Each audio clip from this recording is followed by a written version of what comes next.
The reigning 125cc Supercup champion Steve Patterson is away today on Grand Prix duty, leaving the field wide open. These are the front row men. Ulster presence in strength on the front. Murphy, Dunlop and Patterson, all from Northern Ireland. Graham Hartnett and pole position man Ian McConnachie from Derbyshire. McConnachie on the Claycross Kawasaki in the front of your picture now. The very distinctive colouring of his leathers and the matching livery. Beautifully turned out machinery. The 125s, 6-speed, single cylinder, water cooled, speeds up to, and I'll check with Mick Grant, but up to 140 miles an hour on the fastest part of the circuit. A little bit eager there, feathering the clutches. The lights go to green. The 125s are all away and heading now up towards Rich's corner, ducking and diving. McConnachie, number 4, takes the lead from number 17. That's Robert Dunlop, who won the 125cc race at the Northwest 200 just yesterday in Northern Ireland.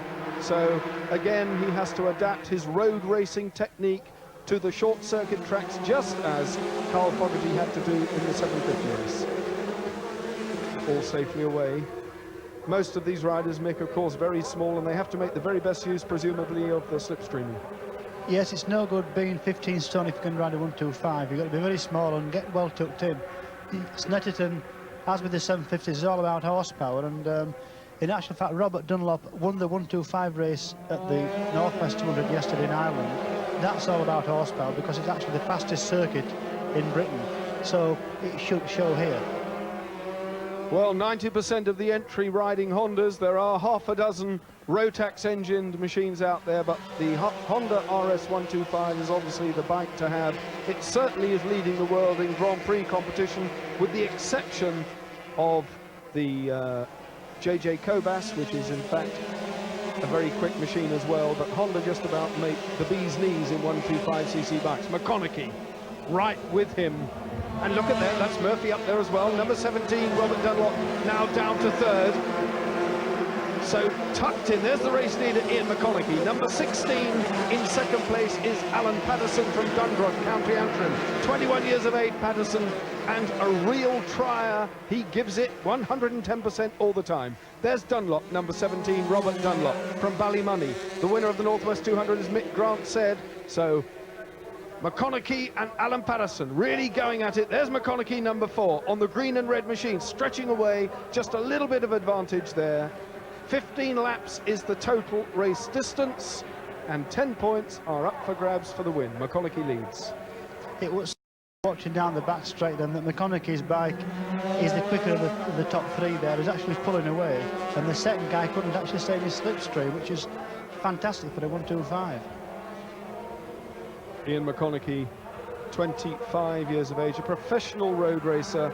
His career highlight was the win of the 1988 80cc British Grand Prix. There is no longer an 80cc class in Grand Prix racing, so McConnachie now on the 125 and going very well, but he's under real pressure. He is under real pressure from number 16, Alan Patterson. And Robert Dunlop, number 17, is there as well. The 125s have always given us a superb battle here on Supercup, and today's race is no exception. McConnachie's got an awful lot of experience, obviously, on the 125s, and as you maybe saw there from the head-on shot, it was the smallest form of everyone. He really does get his shoulders in his knees, in his head down in the straight, and it really is so important to get completely out of the wind stream. From Chesterfield in Derbyshire, Ian McConnachie, but he's having to work for this one. He's right down, tucked in behind the perspex, making himself as small as possible. Very, very important. There's a slight crosswind coming up on that back straight. In fact, it's a headwind as well, so the riders are coming into it. The wind now coming from the top end of the circuit down along Rivet Straight. Quite interesting there watching the rear of the shot that the leader McConnachie was actually weaving about, and what he was actually trying to do was break the slipstream of the second man Patterson.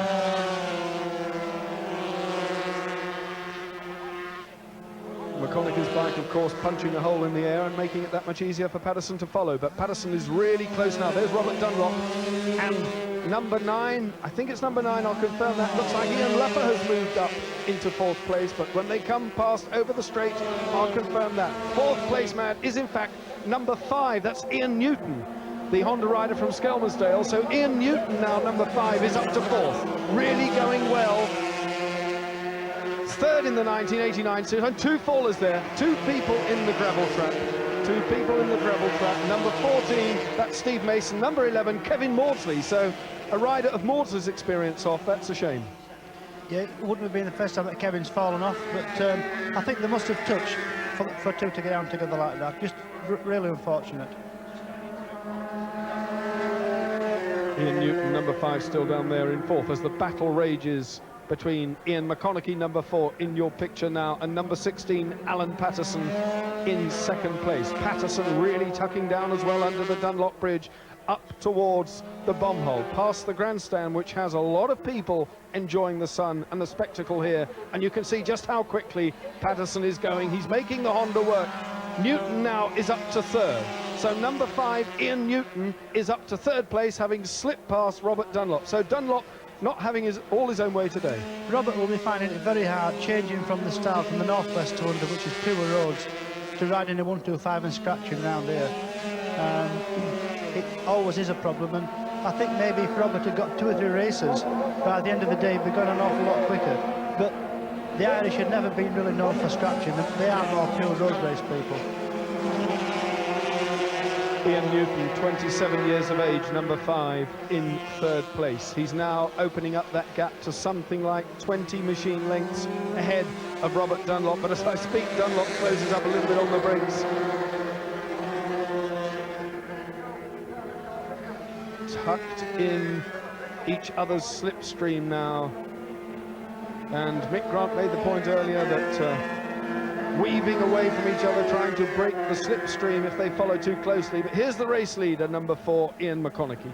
Still with him, number 16, Alan Patterson. So these 2, Mick, really getting away now from the others. Is it going to be that easy? Is McConnachie going to win this one? I wouldn't put money on anyone at the minute. I mean, Patterson's a trier. He's not a name that's particularly well known, but he's certainly got quite a long line of good results behind him, and he's got an awful lot of experience. And I think wherever he's in the frame, you wouldn't not put your money on him. Well, he's really close now. He made McConnachie work a little bit there. McConnachie's knee went almost down on the tarmac. Patterson, a quick glance over the left shoulder, but he's not in McConnachie's slipstream exactly. A little to the left of McConnachie's line up the straight. There's McConnachie, number 4. And look how close Ian Newton is as well. So the 3rd place man, number 5, Ian Newton, is now winding in the front 2. So living up to its reputation, the 125cc's, really smoking round here at now. There's the 3rd place man, number 5, Ian Newton, beautifully turned out. The standard of motorcycle Mick now, and the appearance of the riders, very much better than in past years. Absolutely incredible. It's a lot more professional, but these 125s now, they're doing 140 miles an hour. They're plugging in something like about 40 horsepower, and absolutely phenomenal. And they weigh absolutely nothing.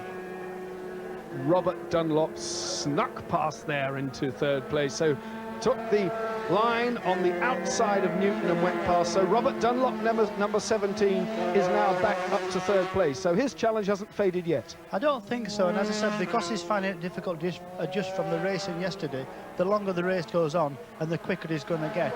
I mean, I wouldn't put it out of the question yet, because he's over on the crest of a wave with 2 wins yesterday. He's got to be riding good, and it may be possible he can still get with the leading 2. And when you think the size of the man, he's nothing much over 9 stone, and yet he's riding that immensely powerful Norton and changes to a 125. He won't be 9 stone with the brothers on and a sack of coal in his back, Barry. Into 3rd place, Dunlop. Ian Newton right there behind him. Dropping him away now, so Dunlop, you can see the elbows flick as they snatch it up through the gears. 6 speeds, remember, these 125s. Down 2 at least for that. Peeled it over. If you notice, Barry, as soon as they get to the apex of the corner, Roberts heads down on the tank again. The only reason he's going to come out of the screen is to actually slow down and help to get into the windscreen to help the brakes. As soon as you touch the power on with the 125, you've got to be completely underneath that bubble. That's the gap down the Revit straight between Ian McConnachie, race leader number 4, and number 16, Alan Patterson, in 2nd place. So the Dundrod Flyer is still there, but he's now some 10 machine lengths adrift. McConnachie riding a beautifully calculated race. His sponsor will be delighted with this performance. Watching Patterson through the corners there before the bomb hole, he's obviously trying very hard, but for Alan to have any chance at all in this race, he's got to be behind McConnachie coming onto the straight on the last lap, because clearly McConnachie's bike has a wee bit more horsepower. Well, we shall watch that. That'll be interesting. They're really close now, and certainly Alan Patterson is very fast through the Russell chicane there. He's right in the slipstream, right on the wheel tracks of Ian McConnachie. McConnachie trying to snake him off now, weaving across the straight to break the toe, and that was done to great effect because Patterson is already now 10 bike lengths down again, so that was clever stuff. Clever stuff, and as long as there's only two of them together, it's okay, but certainly in a bunch it can be very dangerous as well. And we haven't seen McConnachie look over the shoulder. He just knows that Patterson is there. Patterson running wide across the white line. Side by side they go now. McConnachie and Alan Patterson. There is nothing between these two. What a tremendous battle. And there is no advantage there whatsoever for either one of them. They gave one another a long look there, Barry. They're obviously enjoying it very much. And but you could see there again that McConnachie's bike in a straight line level with Patterson's has just a wee edge on horsepower. Well, Patterson really, I've got down on my notes here, he's a real trier, and what a trier he is. He's giving us something to get excited about now. McConnachie actually waved to Patterson and almost saying, look, cool it, don't just go so quick. I don't think Alan Patterson took any of that at all. Well, he's going the long way round. He's on the outside line. They're coming up against tail-enders now.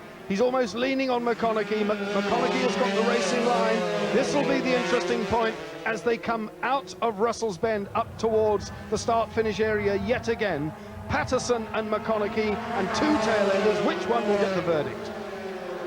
I do feel at this stage that from a strategy point of view, it would be better for Patterson to sit on McConnachie's tail, make McConnachie make mistakes, and actually just make sure that for the last lap he is in a commanding position, because I feel if he tries to get in front at this stage, it will give McConnachie an advantage. Obviously, at the stage the race is at now, it's no particular advantage to be at the front. Well, firmly fixed in my memory is the terrific 125cc race we had at Mallory Park with all the fairing bashing in the world going on, and it could well be that this one is building to a similar sort of finish because Patterson is very, very determined, and they're so equally matched. McConnachie there took a look just to see where he was. They're so equally matched, they don't want to be giving away any points at all. Remember, 10 for the win, 9 for second. Going into the next round, it will be absolutely vital. And Patterson going round the long way, but not quite getting it. McConnachie riding a beautifully controlled race and staying on the lines. McConnachie's got the job weighed up at the minute, but in actual fact, what Patterson's losing in speed, he's certainly got an horsepower. Front, he's got to really get the hammer down and have a go, because he's showing his hand now and he's shown it too early, but who knows. Well, two-thirds of the race distance, and just look how dramatically Ian McConnachie closes on Patterson. He's alongside and he sweeps past.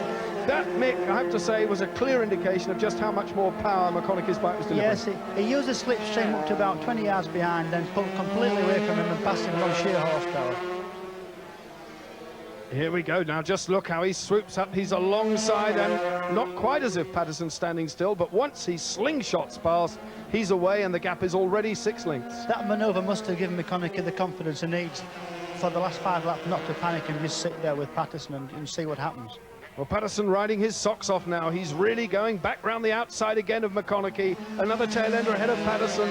Let's hope that nothing happens to spoil this battle, because this really is a classic 125cc race. Alan Patterson, Ian McConnachie, numbers 16 and number 4. The man in between them is a tail-ender, about to have the fright of his life when McConnachie goes past, as he does now. So McConnachie on the inside of Alan Patterson, and there's nothing between these two.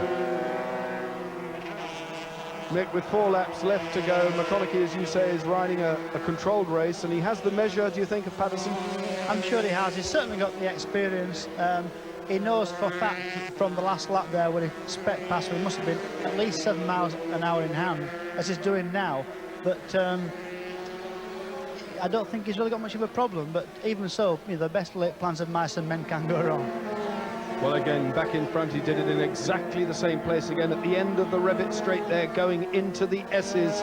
He's on the left-hand side going in under the Dunlop bridge. He's away now. Again, he leads Alan Patterson. So Ian McConnachie from Derbyshire, Chesterfield, in fact, leads the race. 25 years of age, already a very, very seasoned campaigner.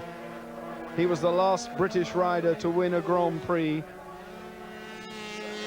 Patterson keeps having a look on the braking into the new British chicane. Maybe he's got that up his sleeve for later. I would certainly like to think so. 1982 production champion in the 50cc class, Ian McConnachie. He was runner-up in the 80cc championship, riding a 50cc bike. So what Mick Grant said earlier about having a lot of experience on small machinery is really the case, because McConnachie shines. He's also appearing later in the program on bigger stuff, but he really is a wizard on the smaller bikes. But look at Patterson, a diminutive Irishman alongside, and he's really tucked in now behind Ian McConnachie as they approach yet another tail ender on lap 12. McConnachie's past the tail ender. Patterson is also past, but not so dramatically at the end of Revitt straight again, approaching the S's. Although in actual fact they're riding very hard, they will be thinking very clearly of the race strategy, and I do believe that McConnachie is thinking a bit more than Alan is at the minute. Well, they desperately want to take points with them, of course, into the next round.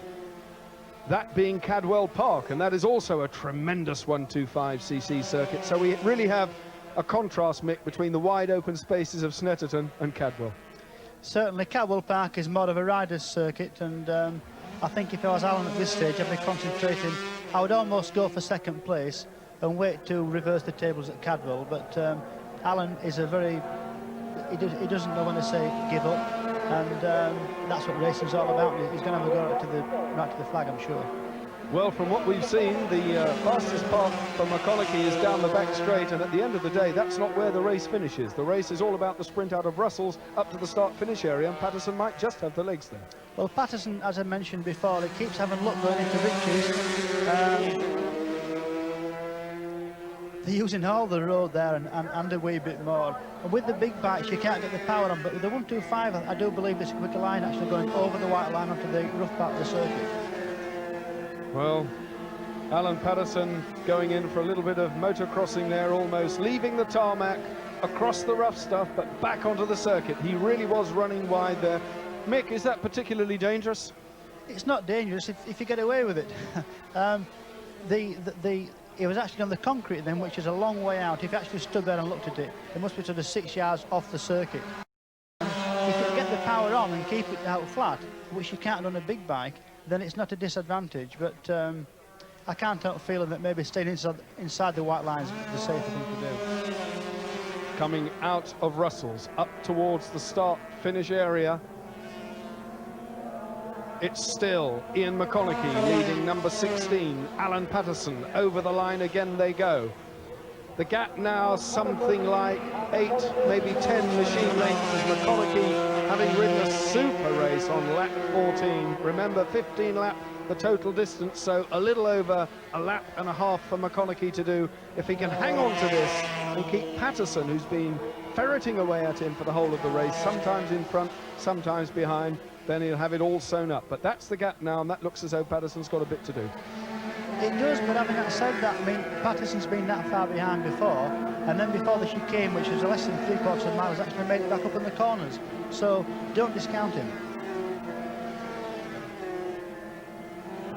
McConnachie, a look again over the shoulders. He goes under the Dunlop bridge and up towards the bomb hole, a part of the circuit named after a huge depression in the ground caused by World War II bombs, would you believe. The next right-hander, Coram Curve, will take them down to Russell's, and this is the point where Alan Patterson closes very, very much on the brakes. Here they are.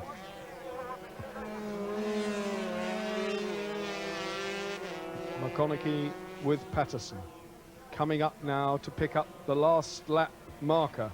The battle's still going on for third and fourth place, but the entire length of the straight now separates Alan Patterson in second from the third place man, which is number 17, Robert Dunlop. Down in fourth is number 5, Ian Newton. This is your race leader. Ian McConnachie on his last lap, and looking to me, Nick Grant, as though he's going to pull it off. It's a copybook race. He's started out right. I don't think he's purposely pulled out a wee bit extra at the back end. He just seems to have got that.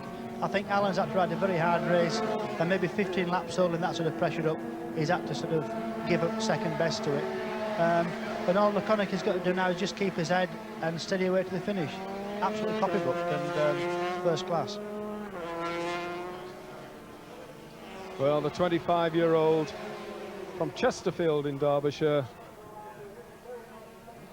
on the clay cross Honda is coming home now, apparently unruffled and untroubled now by the challenges of Alan Patterson. They seem to have gone away. He's negotiated the last hazard, coming onto the start-finish straight, a look over the shoulder, but he knows he's home and dry. Patterson too has settled for second. He's looking for it. We thought it would go all the way down to the wire, but at the end of the day, McConnachie got the win, a good win from number 16, Patterson. He's delighted. 10 points to take into round 2 of Super Cup. The battle for third and fourth very, very much closer between Robert Dunlop trying to break the toe from Ian Newton, but Dunlop gets it. Newton, number 5, is fourth. So Ulsterman in second and third places. The winner, Ian McConnachie, number 4. A brilliant ride, and as usual, the 125s lived up to their reputation. McConnachie took the win. Alan Patterson fought, but second was the best he could do. A tremendous battle between Robert Dunlop and Ian Newton for fourth and fifth. Graham Harknett and number 3, John Yates, was sixth.